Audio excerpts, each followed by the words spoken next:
Saludos mi gente, bienvenidos a otro episodio de Radio Independencia, un podcast de política, derecho y todo lo que se nos ocurra desde el independentismo boricua. En el programa de hoy, Adrián y yo conversamos con Scott Barbés y Jocelyn Velázquez, portavoces del colectivo Jornada Se Acabaron las Promesas. Suscríbete a Radio Independencia en tu podcatcher favorito y YouTube, y síguenos en nuestras redes sociales para mantenerte al día sobre lo que pasa en Puerto Rico. Que lo disfruten. Saludos mi gente y bienvenidos a otro episodio de Radio Independencia. Como ustedes aquí, Adriana Gutiérrez Colón y el compañero Andrés González Verdecía. Saludos mi gente, hola. Antes de comenzar a hablar con nuestros invitados, queremos darle las gracias a Michael Hernández Cruz, que se convirtió en patrocinador hace poco. Gracias por apoyarnos, Michael. Y les damos la bienvenida, o les decimos a todos, los invitamos a que se conviertan en patrocinadores. Pueden entrar a radioindependencia.net. Ahí está la información, todas las instrucciones, los pasitos que tienen que seguir para convertirse en patrocinadores. También pueden donar o comprar cositas en la tienda, como los que están viendo el video por YouTube, estos vasitos y estas tazas que están bien nítidas. Sí, si nos están viendo por YouTube, me ven aquí jugando con los cables, bien incordios. Y es porque algo está sonando raro, pero está bien, porque como esto es así, esto es... Eso pasa, olvídate de eso. Y ahora sí, vamos a darle la bienvenida a nuestros invitados. Pues nítido, desde hace tiempo también, esto lo hemos dicho mucho, pero es verdad, tenemos a veces mucha gente en mente a quien queríamos traer al programa desde hace tiempo y, ¿verdad? A veces pasan muchas cosas, pero desde hace tiempo que queríamos traer a nuestros invitados para hablar de un grupo que ha estado militando muy activamente en los últimos años, y nos referimos a lo que se conoce como la Jornada Se Acabaron las Promesas. Para eso tenemos a dos personas con nosotros, tenemos a dos de sus portavoces, dos de las personas quizás que más uno identifica con el movimiento, por lo menos nosotros, que son Scott Barbés y Jocelyn Velázquez. Oye, desde ahorita lo está diciendo Martínez, me perdona. A Jocelyn la conozco un poco menos, ¿verdad? Me gustaría saber un poquito más de ella ahora. Scott, antes de presentarlo, yo hago este cuento porque cuando yo era prepa en la UPI, yo creo que se lo dije a él, en sociales, mi primer año, eso fue para el 2004-2005, pues cogimos una huelguita. Cuando yo estaba en bachillerato y derecho, yo llegué a coger 3 huelgas en la UPI. Y una era la huelga contra Tony García Padilla, ¿verdad? Que presidía la universidad, un gobierno popular. Y es la huelga que ahora conocemos mucho como la huelga del CUCA, Comité Universitario en Contra del Alza. Y uno quizás de sus líderes más visibles, más conocidos, era Scott. Así que muchas gracias a los dos por estar aquí con nosotros. Gracias a ustedes por la invitación. Gracias. Y como siempre, viva Puerto Rico libre. Eso es contra. Estamos agradecidos y agradecidas, ¿no?, de que nos inviten, y queremos celebrar esta gestión que ustedes están haciendo a Radio Independencia. Mucho éxito y de verdad que hacía falta un proyecto así. Gracias. Y gracias a ustedes, porque si no vinieran invitados como ustedes o no accedieran, pues no existiría el programa. Así que gracias a ustedes por estar aquí con nosotros otra vez. Bueno, antes de hablar de Jornada Se Acabaron las Promesas, nos gustaría conocerlos un poquito mejor, porque pues yo no los conozco muy bien hasta hace poco, y quizás algunos de los que nos escuchan tampoco. Así que nada, ¿desde cuándo ustedes empiezan a militar o a pertenecer a grupos así que militen a favor de la independencia o de alguna otra causa sociales? Siempre andamos en la papa caliente. Igual que nosotros. Sí. Dale tú. Siempre andamos en esa. Y pues voy a empezar porque tengo un par de facturas acumuladas. Dale. Bueno, mucha gente no lo sabe, ¿verdad? Casi nadie dentro de los grupos en que estamos. Yo en el 1998 estaba en la escuela superior cuando estalló la huelga de la Telefónica.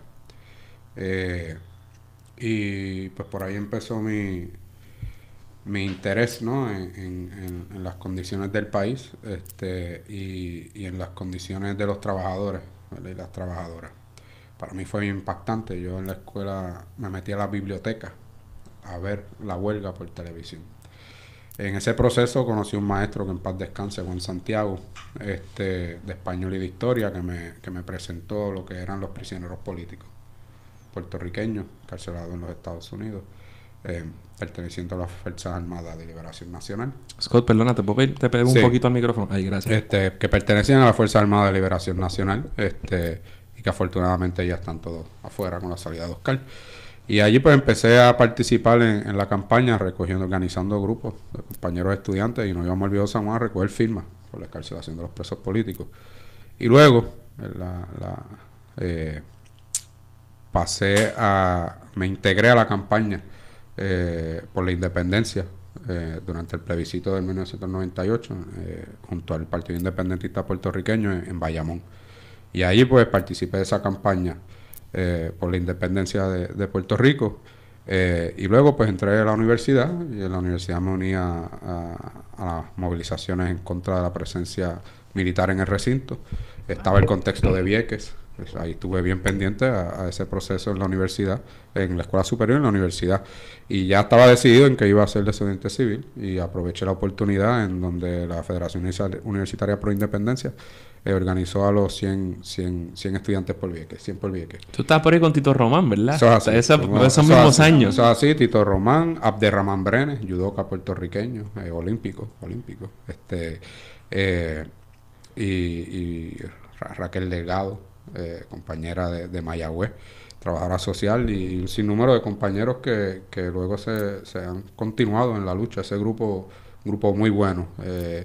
Entramos a hacer desobediencia civil en abril, fuimos arrestados y de ahí para adelante pues continuó, ¿verdad?, la militancia y el buscar estar organizado, porque es fundamental organizarse políticamente si de verdad queremos la independencia y la revolución puertorriqueña.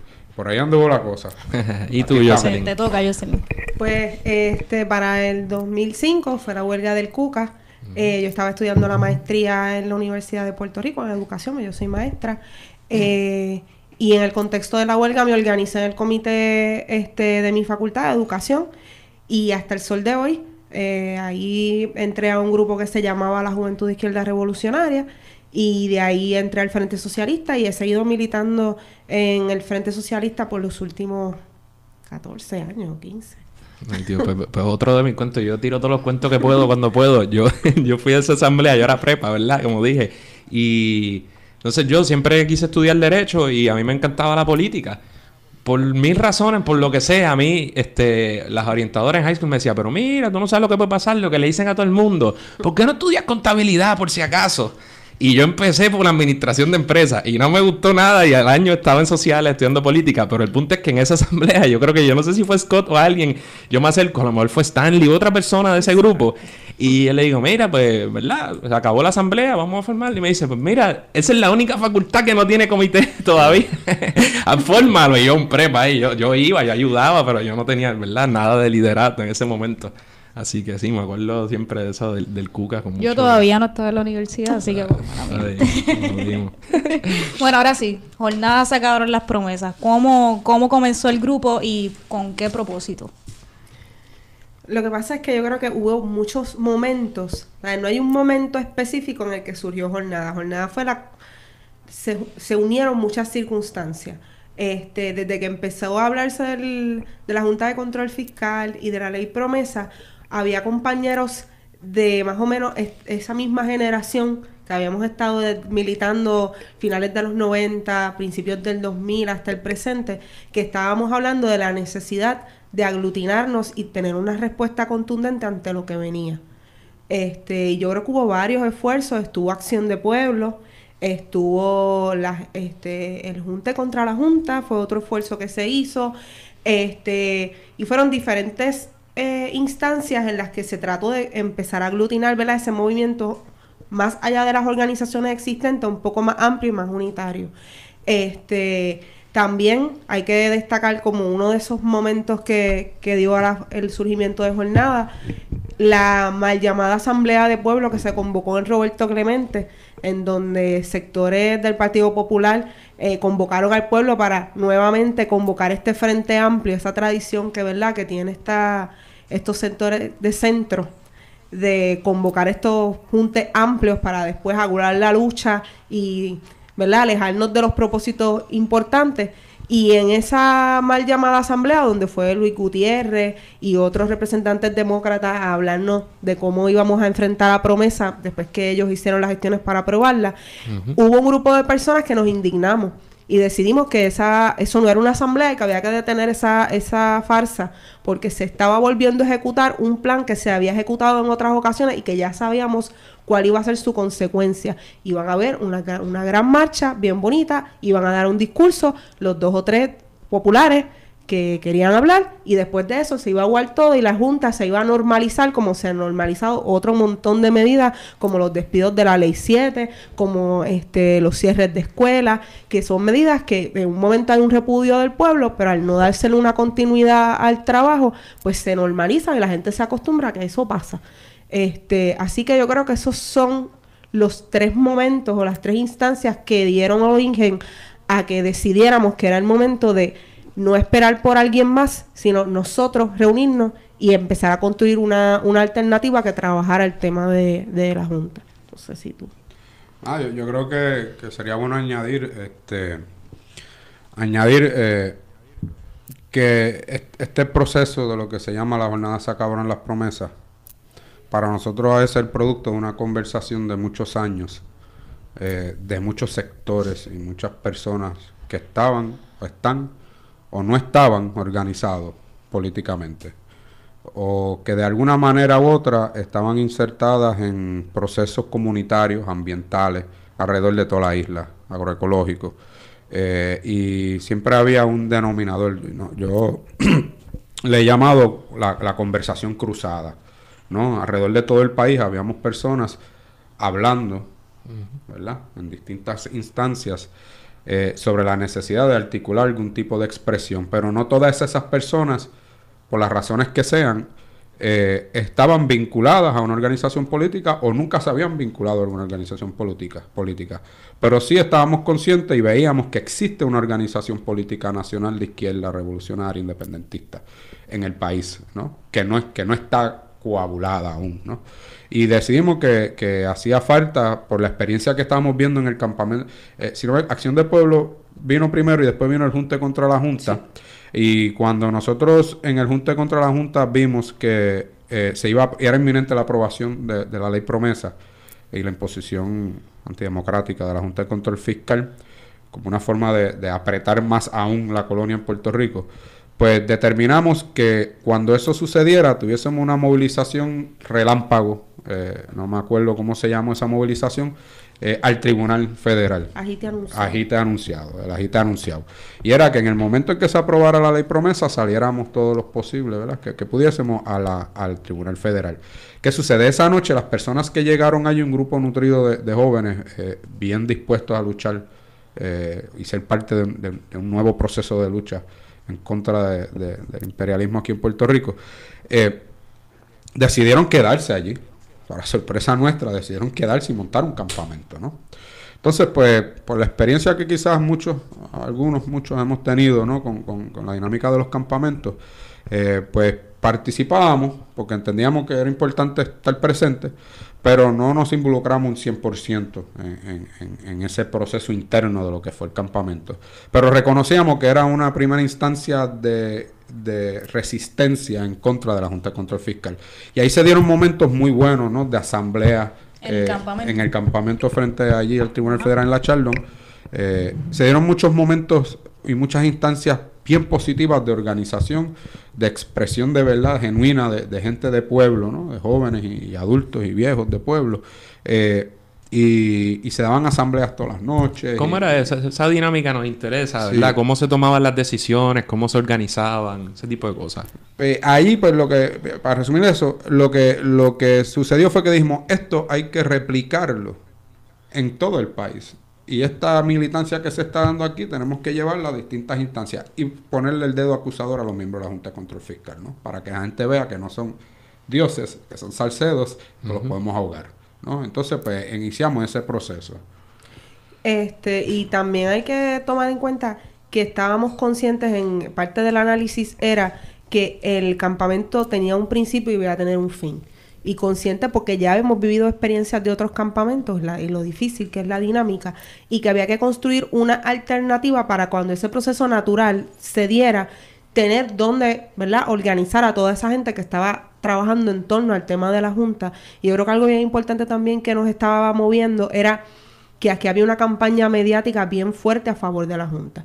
Una campaña que planteaba que la Junta venía a rescatarnos, que era positiva y que el pueblo tenía que aceptarla, ¿verdad?, contenta, alegre, que no era una imposición. Y una campaña bastante efectiva porque cuando se aprobó la Junta, yo creo que la mayor parte del pueblo estaba a favor de la Junta porque venían a una fiscalizar cosa rara, y no sí. sé qué cosas, pero yo creo que esa opinión ha ido cambiando. Y algo más cruel, incluso que el hacernos creer que la Junta era positiva, fue hacernos creer que ellos no tenían nada que ver con lo que estaba pasando y que ellos no estaban vinculados con la deuda, Claro. ni con la crisis, ni con el saqueo de los fondos públicos.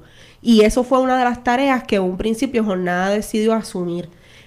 De velarle ante el país quién es de verdad esta gente, que Carrión III está vinculado con la quiebra, que Carlos García está vinculado con la quiebra, que estaban poniendo a los cabros a velar las lechugas. Los mismos que habían quebrado el país ahora nos iban a decir cómo íbamos a bregar con la corrupción y cómo íbamos a arreglar el problema.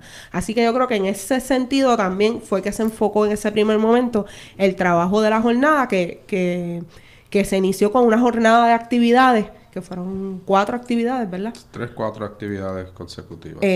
Todas destinadas a ir creando el momentum para la actividad importante, que era el cierre de la conferencia en el Hotel Condado, en donde se iban a anunciar los miembros de la Junta de Control Fiscal. Era, ¿verdad? Un jueguito ya estaba medio montado, en donde ya se conocía, por lo menos a Wilda, la periodista, lo ha dicho públicamente, que esa actividad que hizo la Cámara de Comercio en el Hotel Condado Plaza era una actividad concertada con el gobierno de Estados Unidos para que cuando las imágenes salieran internacionalmente, la imagen fuera de los empresarios aplaudiendo a los integrantes de la Junta y aplaudiendo que en Puerto Rico se hiciera esa imposición. Y nosotros estábamos convencidos de que la imagen que tenía que salir de Puerto Rico ese día era una imagen de resistencia y de lucha. Y hacia eso trabajamos en una jornada que duró hasta ese primer 31 de agosto. Sí, nosotros reconocimos que muchas personas potenciales luchadores y luchadoras en contra, ¿verdad?, de este contexto colonial en el cual entramos a partir de la Junta de Control Fiscal, pues no necesariamente iban a llegar a un espacio como un campamento en el Tribunal Federal en el medio de la ciudad, en la Chaldón, ¿no? Entonces dijimos, bueno, aquí hay que generar un activismo en la cual estas personas que tienen interés en dar la lucha y ser parte, pues tengan un espacio donde ir, ¿no? Y ahí fue que entonces convocamos unas manifestaciones contra la Cámara de Comercio y su vinculación al proyecto Promesa, su cabildeo a favor del proyecto, en contra del Nuevo Día, el 29 de abril, hubo varios arrestos ese día, 5 o 6, donde determinamos que no era perdonable ni podía pasar desapercibido la editorialización a favor de la Junta de Control Fiscal y la Ley Promesa que estaba llevando a cabo el periódico Así mismo. de los ricos y de los intereses, ¿verdad?, de las empresas norteamericanas en Puerto Rico, el Nuevo Día. Y ahí se llevó una manifestación de madrugada en donde se detuvo la salida. Sí. Y entonces, a raíz de eso, pues entonces pasamos al 31 de agosto, que lo leímos como era el First Promesa Conference. Era la primera conferencia pro promesa. Yo no sé si ha habido una segunda, pero sí, creo que hubo una segunda. Pero no la han anunciado, ¿verdad? Con bombo y platillo como anunciaron la primera, ¿no? Y nosotros determinamos que eso tampoco podía pasar desapercibido y que eso había que detenerlo, ¿no? Y articulamos la consigna, la conferencia no va. Y nos propusimos en efecto detener la conferencia y pues algunos hablaron allí, pero todas las sillas estaban vacías, ¿no? Así que ese día pues se dio esa confrontación del Estado en contra del pueblo, porque había una expresión de pueblo básicamente representado todos los sectores del país en esa manifestación, y a partir de ahí dijimos, bueno, aquí hay un potencial de organización y de lucha y vamos a profundizar en él. Y pues hemos estado, ¿verdad?, en ese camino hasta hoy. Entonces nosotros en algunas de las manifestaciones donde yo pienso en las de 1 de mayo, que ya mismo entramos quizás a hablar un poquito de esos eventos que todo el país pudo ver y que veíamos mucha gente, ¿verdad?, representado con ustedes al lado, y te decía, mira, eso es jornada, se acabaron las promesas. Un numerito, en términos de esas manifestaciones, o cuando ustedes dicen, bueno, vamos a hacer tal cosa, más o menos una convocatoria, ¿de cuánta gente ustedes creen? Yo sé que eso varía, es medio complicado, pero Sí varía porque, por ejemplo, una convocatoria como cuando cerramos la oficina del presidente de la Junta de Control Fiscal, de Carlos García, pues tú necesitabas algunas 100 personas para poder trancar los accesos a la oficina. Pero una actividad, por ejemplo, como la del 31 de agosto del año pasado, que llevamos ceniza a la sede de la Junta de Control Fiscal, pues ahí ya tú necesitas más, necesitas 500, 1000, ¿sabes? Por curiosidad, ¿cómo se organizan y cómo toman estas decisiones? O sea, ¿tienen como una mesa de brainstorming de qué vamos a hacer ahora? Vamos a tener que hacer algo con la ceniza, vamos a tirársela. ¿Cómo funciona la cosa? O sea, o medio culeado tampoco sí, es no que tienen tengamos, que tirarse al medio, no tienen que tirarse al medio. No, mira, ahí... Y no venga aquí a decirte la estrategia de nosotros. No, mira, van a brincar a tumbarnos esta aquí. No, jamás en la vida. Aquí somos aliados. Sí. Nosotros entendemos que... O sea, digo cómo es la organización. Por eso, no es una... parte del análisis que hicimos muchas personas alrededor de la isla, cuando empezamos a convocar este tipo de proyectos, de colectivos, es que tenía que haber un enlace entre personas, individuos en su carácter, ¿verdad?, individual, valga la redundancia, colectivos de lucha, sean políticos, comunitarios, estudiantiles, y que teníamos que crear unos espacios abiertos y democráticos, y ahí tomamos unas decisiones de asumir unos riesgos que eso requiere, porque pues también tenemos una posición de militancia, ¿verdad? Nosotros planteamos que en Puerto Rico hace falta articular un polo radical de lucha, y las formas de organización las han dictado cada momento, ¿no? Nosotros vamos y creemos en que hay que luchar por todos los medios posibles porque tenemos derecho a la libertad, a defender nuestra identidad y a constituirnos como una república independiente en el Caribe, punto. Ahí no hay más cuestionamiento, ¿no? Y defendiendo ese derecho, pues todo forma de lucha es válida, siempre que respetemos a nuestro pueblo, y siempre que respetemos la paz de la gente y del pueblo, ¿no? Nosotros no respetamos la paz del poder, y en ese sentido aquellas maneras, ¿no?, de organizarse que sean efectivas en el contexto particular, en el momento X o Y, son las que vamos a articular. Por eso es que nosotros no hablamos en términos de membresías ni estructuras formales de organización, ¿ves? Entendemos, que es por donde quería empezar, que hay muchas formas de organizarse, ¿no? ¿Y cómo yo me integro? Entonces, por ejemplo, ahora que mencionaste eso, si hay gente que dice, pues está bien, yo estoy en la mía, no puedo estar allí todo el tiempo, pero yo quiero ir a apoyar y quiero ver qué están haciendo, dónde uno le cae y cómo es la cosa. Básicamente, la jornada, su fuerte ha sido el proceso de reclutamiento no tradicional. Nosotros, por ejemplo, vamos a conciertos y se pone una mesa y allí se recogen firmas y el que quiere que se le convoque, pues es un trabajo ya que se hace uno a uno. No es una convocatoria pública, se te llama, pues si tú dices yo estoy interesado en que se me convoque, pues inmediatamente pues se te empieza a llamar y si tú sigues asistiendo, ¿verdad? Y tienes, pues entonces vas integrándote a trabajar y a lo que, en el área que más te interese, porque algo importante de la jornada es que muchas veces se proyecta principalmente las actividades de militancia, pero la jornada ha hecho un montón de actividades que no tienen nada que ver con coger palos ni dar palos. No. Y con el escudo. Exacto. Y ese tipo de actividades, pues hay otra gente que están más dispuestos a trabajarla que tal vez ir a una confrontación. Que se vale también, porque entonces, cada cual pues, aporta un poco eso es lo que se hace cuando se habla con la gente en la calle, que se cogen los contactos, pues se le plantea qué clase de trabajos que tú quieres hacer, a qué tú quieres que se te convoque. ¿Quieres ir a una pintata? ¿Quieres ayudar a construir una actividad, por ejemplo, como la que hicimos en Plaza Las Américas? Que caminamos por los pasillos de plaza con música, o quieres pasquinar, o lo que quieres es ir a coger palo, pues para eso también te llaman. Sí, importante. No, pero siempre aspiramos a hacer, ¿verdad? Salir con la mano de arriba.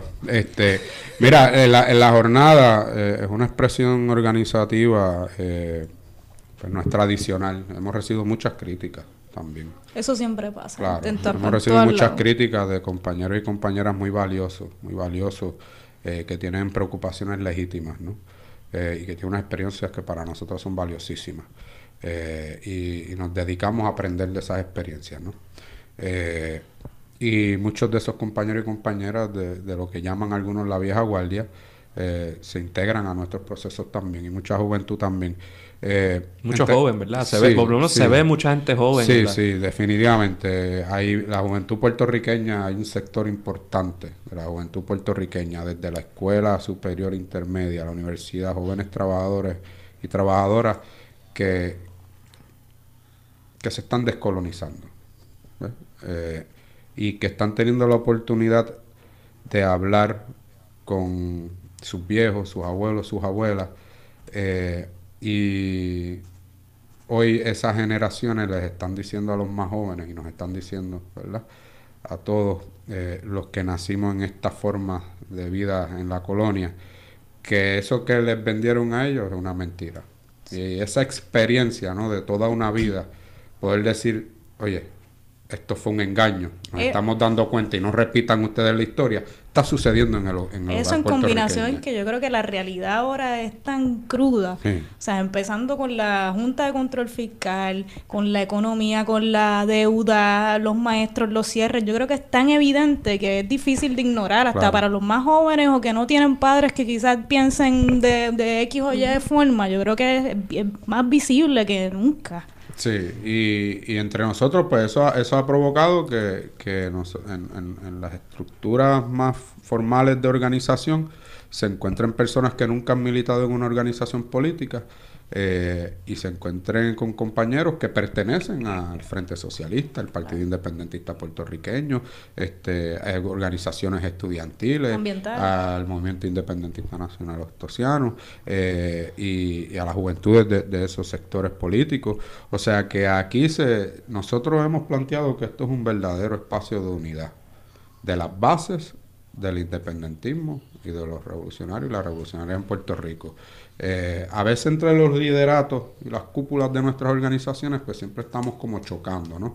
Pues nosotros hemos decidido alejarnos de esos choques históricos, y buscar formas de organización que unan esas bases que genuinamente necesitan la independencia. De alguna forma hay que dejar, claro, y como digo, María Lourdes Santiago lo dijo aquí en el primer episodio, a veces cargamos muchos muertos. Claro. Y digo, a lo mejor no nosotros, pero a veces por razones muy legítimas, otras no tan legítimas, pero en algún momento hay que dejarlo ir y decir, tú sabes, si yo tengo el 80, el 90% de cosas en común con Scott, con Jocelyn, con la jornada, y podemos caminar en una misma dirección, pues hay que hacerlo. Que a lo mejor esto, lo otro, pues mira, no todo el mundo tiene que pensar igual.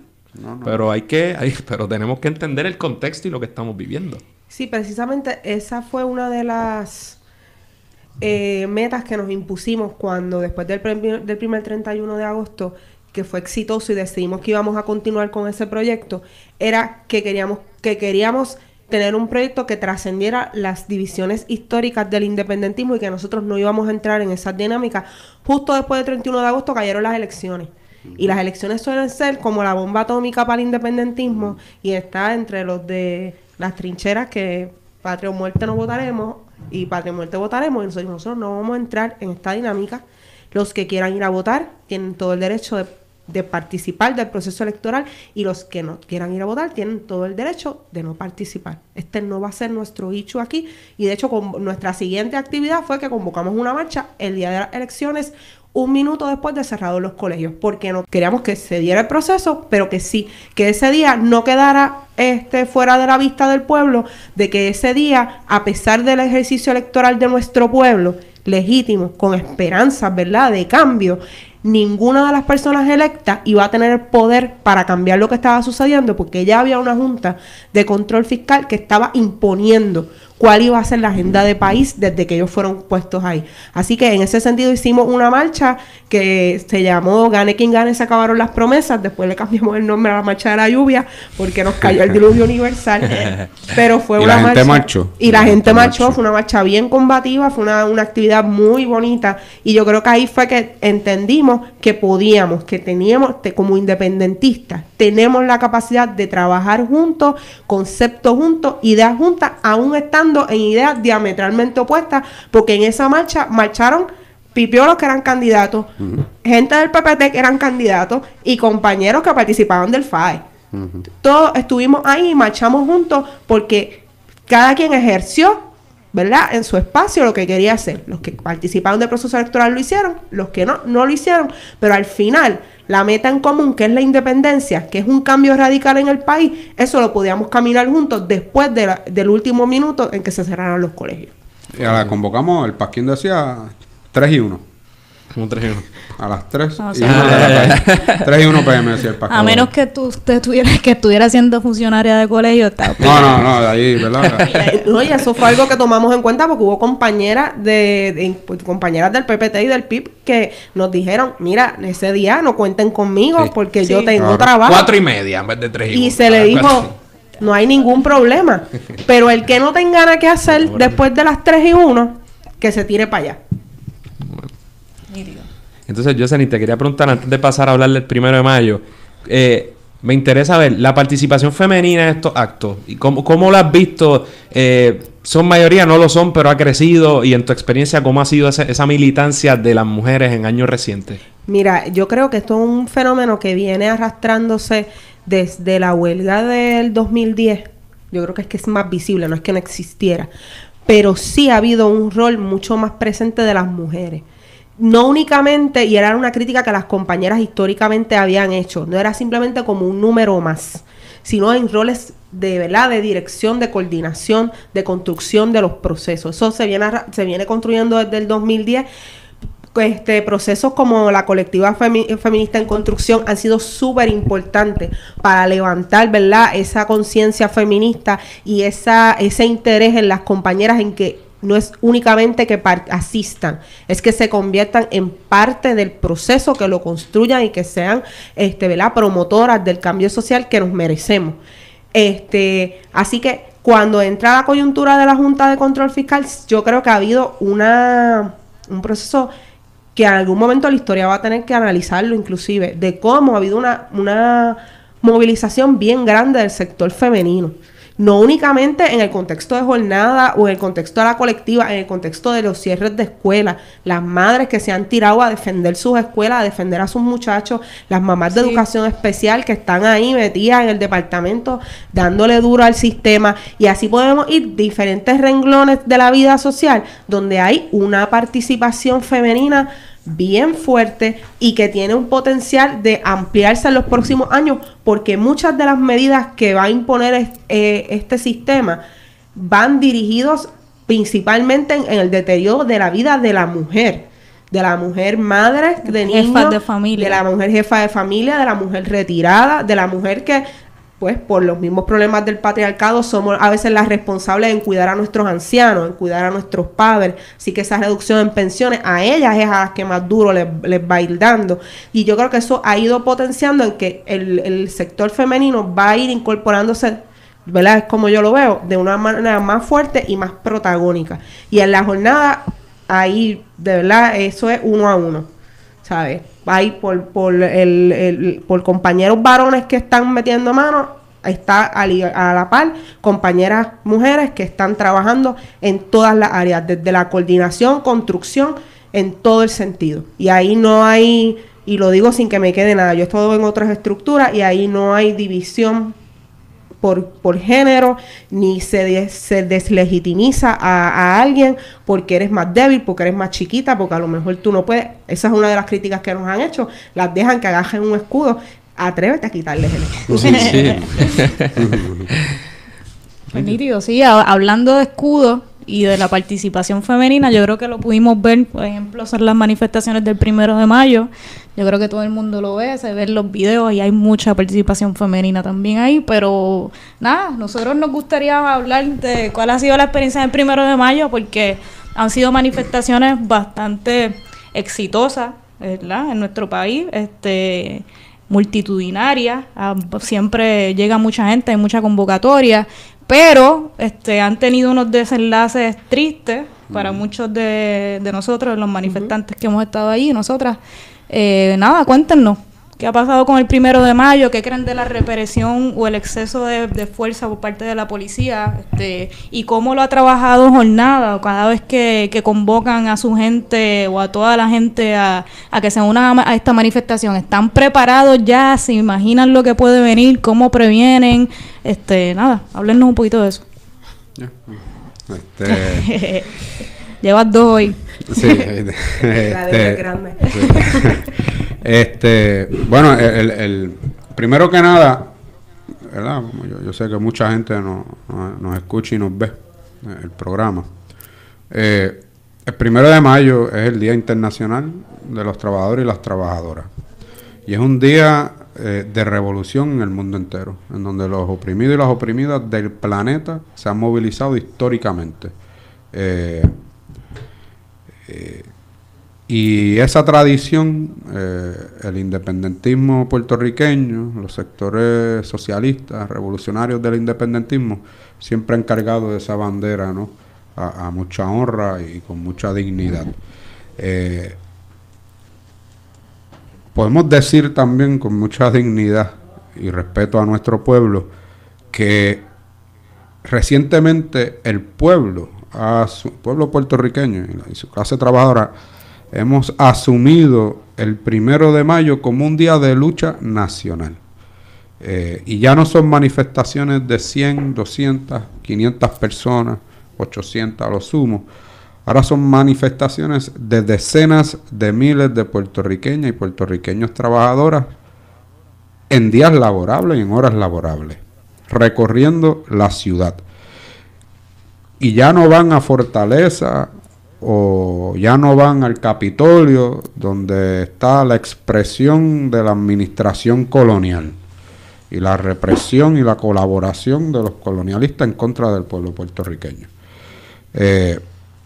Sino que van a la Milla de Oro, donde está la expresión del capitalismo internacional y estadounidense en Puerto Rico. O sea que para nosotros el 1 de mayo se ha convertido en la expresión de el desarrollo colectivo, de la conciencia colectiva de nuestro pueblo, ¿no?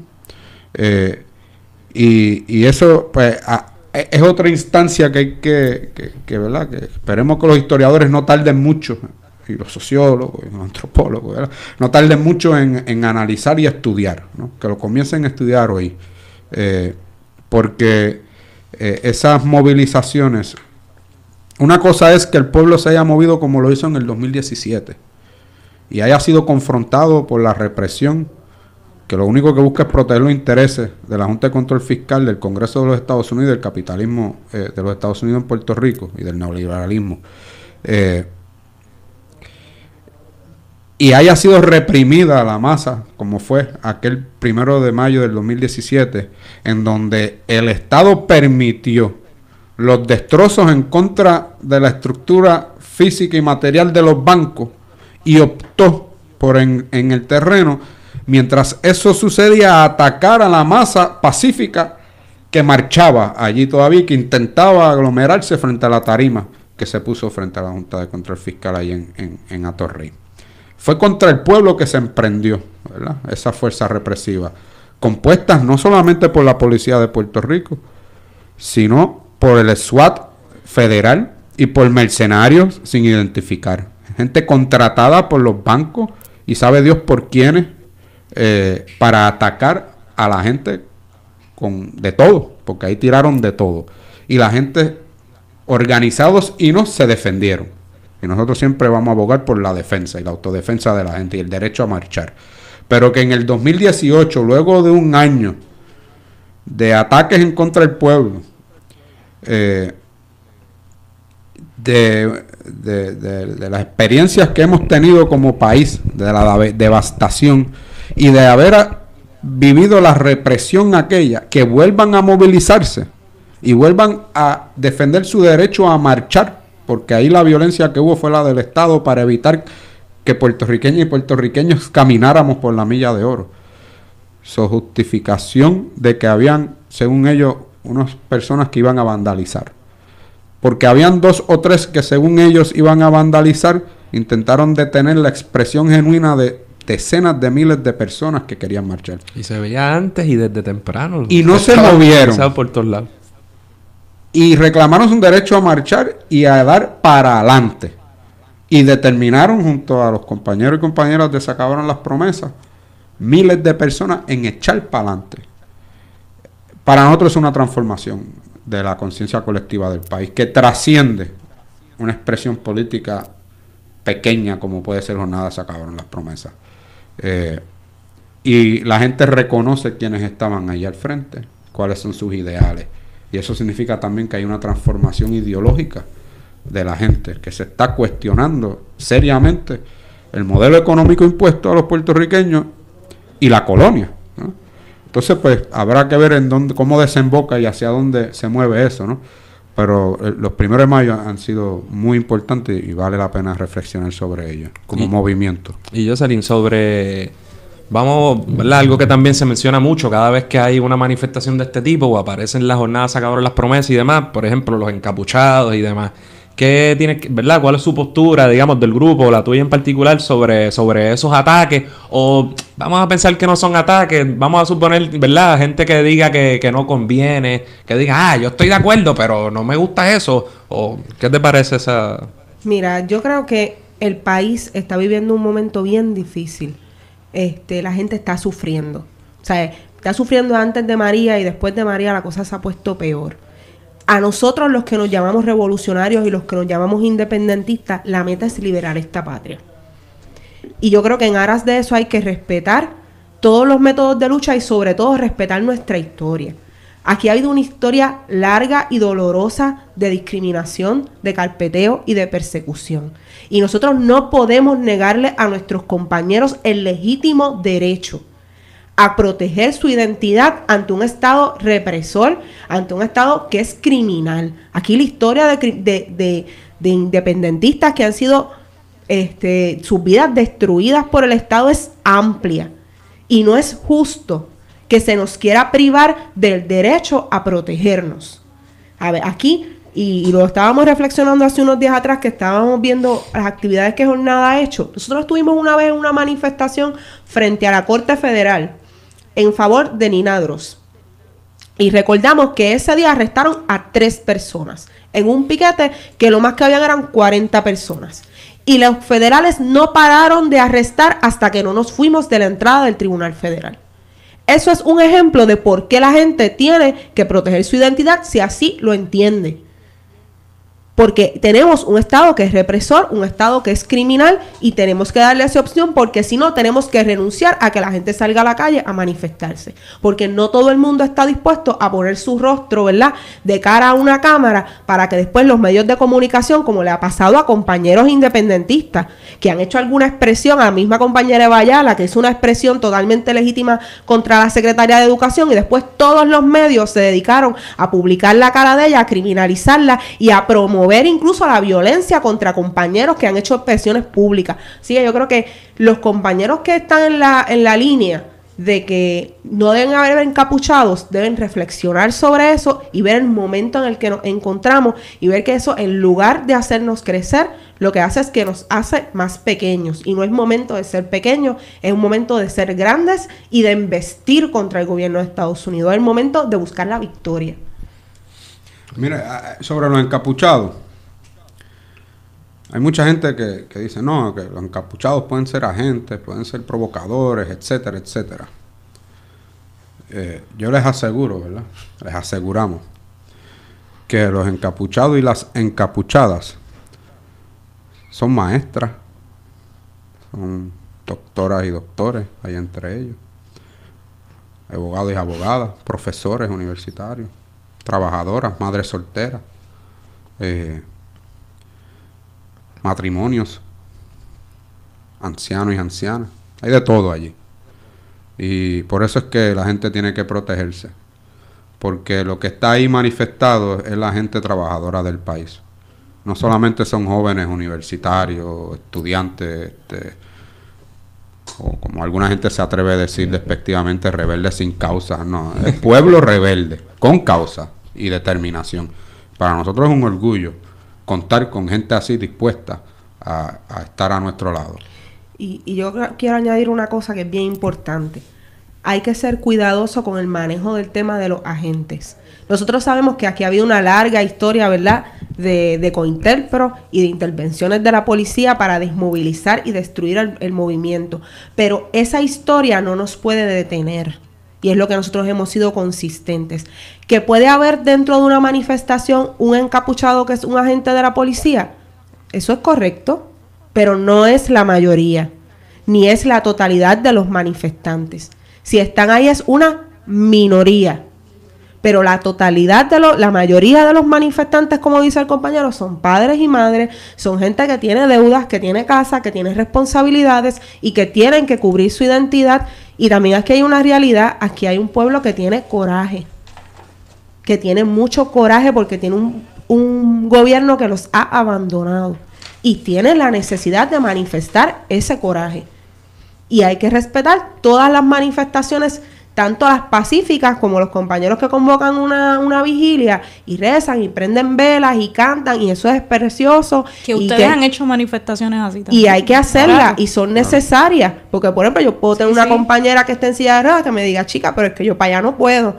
Pues sí, ese espacio tiene que existir, pero también hay una juventud que lo ha perdido todo, que no tiene posibilidades de futuro, que tiene que tener otra alternativa de manifestación y otra alternativa de expresar las necesidades que tiene de que este país cambie. Oye, además que también siempre cuando después de los 1 de mayo uno escucha tanta cosa por los medios de comunicación en gran parte, pero entonces, es que no estamos de acuerdo con la violencia y nada, lo que yo siempre pienso es que violencia es la del Estado, violencia es la del gobierno de Puerto Rico, la del gobierno de Estados Unidos, la del imperio, la colonia, eso es violencia que sufrimos todos y todas todos los días. Y además que agentes pueden haber también sin capucha y lo hay a cada rato, así que y que esa la historia de persecución que nos estaba hablando de represión no es pasada, todavía existe, y un ejemplo fue lo que te pasó a Scott, que después del 1 de mayo te quitaron un celular. ¿Qué fue lo que pasó ahí con el FBI? Pues mira, ¿Salió todo bien? Digo, no te quiero meter en apuros. Sí, está en proceso. Nosotros como los abogados editamos, mejor no digan nada porque uno... No, mira, derecho a permanecer. No, pero también los puertorriqueños y las puertorriqueñas y la gente que lucha también tiene derecho a hablar y enfrentarse a eso sin miedo, ¿no? Y nuestro llamado es que ante la represión se fortalezca, ¿verdad?, la moral y la dignidad de los reprimidos, ¿no? Y que se siga luchando y se sigan expresando. La mejor forma de derrotar esa expresión de opresión en contra de la gente que lucha es seguir luchando, ¿no? Esta orden de allanamiento de parte de... son tan irrelevantes que uno ni se acuerda de sus nombres. Del juez federal, no ¿te acuerdas el nombre de este? Esta orden de allanamiento emitida por el juez federal, el más nuevo que está allí, que no es contra nosotros, es contra los independentistas en general, porque es el mismo que ha firmado órdenes de allanamiento contra otros independentistas, compañeros de la vieja guardia, que han sido encarcelados después de décadas.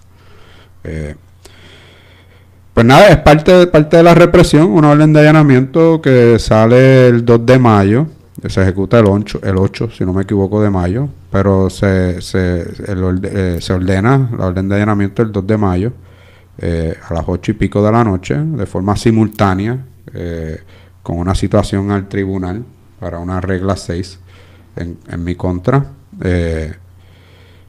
por un arresto el 20 de febrero en el que la policía atropelló al compañero y poeta puertorriqueño de Corozal, Alejandro Medina, con una grúa. Conozco a Alejandro, estoy con Alejandro. Gran ser humano, comprometido con la independencia del país, con su pueblo Corozal y con la poesía. Uno de nuestros defensores de la cultura y del derecho a tener cultura que tenemos los puertorriqueños, un gran defensor de la identidad nuestra. Pues fue atropellado el 20 de febrero y cuando estábamos asistiendo al compañero, Ahí la policía lo atropelló a él nuevamente y trató de esparcir, ¿verdad? La marcha, la gente que estaba allí, ¿verdad? Protestando el abuso policíaco, y en ese proceso, pues, un guardia recibió la orden de arrestarme. Eso fue el 20 de febrero, luego de varias veces de ir al tribunal, pues ellos decidieron citar de forma simultánea al tribunal y emitir la orden de allanamiento, ¿no? Así que, por un lado, el Estado colonial, representado por el Fiscalía, el señor Héctor Pesquera, agente del FBI, y comisionado de la Policía de Seguridad del país, por un lado, pues emitieron una orden para que nos presentáramos al tribunal, y por el otro, a los mismos minutos después, del 2 de mayo, mientras estábamos marchando. La importancia del 1 de mayo es que hubo una marcha el 2 de mayo en el condado, muy nutrida, que significa mucho eso, y que fue muy acosada, ¿no? Y que era un intento de entrampamiento, que nosotros lo logramos detectar y viramos la marcha para evitar un derramamiento de sangre en la noche por parte de la policía, de forma vengativa por la gran movilización del día anterior y la dignidad de la gente que se defendió ese día. Pues de forma simultánea determinan, mientras nosotros estamos marchando, ejecutar esas dos órdenes. Yo salí de mi trabajo, luego de sentir un poco de vigilancia durante días previos. Salí de mi trabajo. Yo suelo caminar a pie cuando no quiero andar en carro, o cuando no lo tengo, por razones que sean. Pues yo camino a mi casa. Fui saliendo de la oficina, fui intervenido por varios vehículos del FBI, tres Yankee colorado, con cara de personas sedientas de sangre. Sí, de estos que andan con cara de que estuvieron en Afganistán, en Irak y ese tipo. Claro. Sí, grandote. Habían grandes, habían chiquitos, como empoderados, pero... Sí. Pero... Nada, ejecutaron la orden de allanamiento, me quitaron el celular y no tenemos ninguna información al respecto. No, hasta el día de hoy. No hay ninguna información al respecto. Así que nosotros, pues, no estamos arrepentidos de absolutamente nada, ni de ninguna gestión ni expresión que hayamos hecho a favor de la liberación del país y de la calidad de vida de nuestra clase trabajadora. Así que en ese sentido, pues, que venga lo que venga, y estamos aquí, ¿no? Nítido. Y ya culminando, que hay jornada para largo, hay cositas por ahí cuajándose que quizá no quieran compartirlas ahora, pero... O que sí. La jornada está en un proceso tal vez de redefinirse.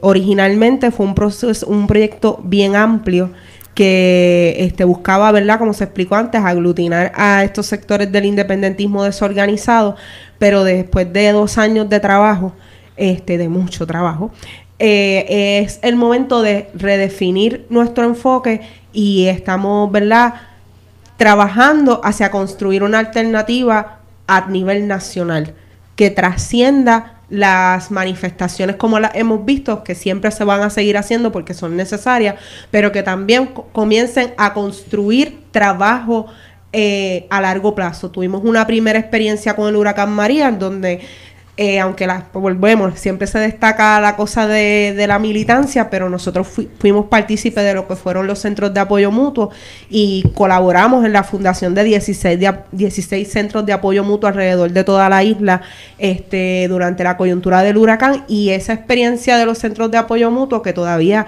hay 11 de ellos abiertos y ahora se constituyeron en lo que se llama la red de apoyo mutuo a nivel nacional, esos proyectos van a seguir desarrollándose, y tiene, ¿verdad?, nuestra reflexión es que tiene que haber una relación simbiótica entre ese trabajo de base que se está haciendo ya desde antes de María, durante María y después de María, y politizar esos espacios y politizar, ¿verdad?, a la gente que está recibiendo, ¿verdad?, las ayudas en esos centros de apoyo mutuo, para que entiendan que la solución a sus problemas sí viene de la autogestión, pero también tiene que venir de la movilización y del convencimiento de que hay un problema político que nos toca a todas y a todos resolver.